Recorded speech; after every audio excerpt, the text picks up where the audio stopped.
السلام عليكم ورحمة الله وبركاته. كيف حالكم أستاذ جهاد؟ طمنونا عنكم.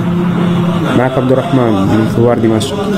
نحن تهجرنا من بلادنا من غوطة دمشق في 2018 بعد حصار دام لمدة 8 سنوات، وبعد أن ضربنا بالكيماوي لمرتين، وبعد قصف لم يهدأ ليل نهار.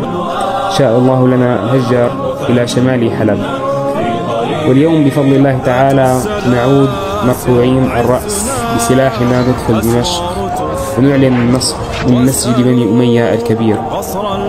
والله كلما نسمع نشيد ما وهنا لم تخطر ببالنا إلا هذه اللحظات، فجزاكم الله خيرا على ما قدمتم. الله يبارك فيك سلمى.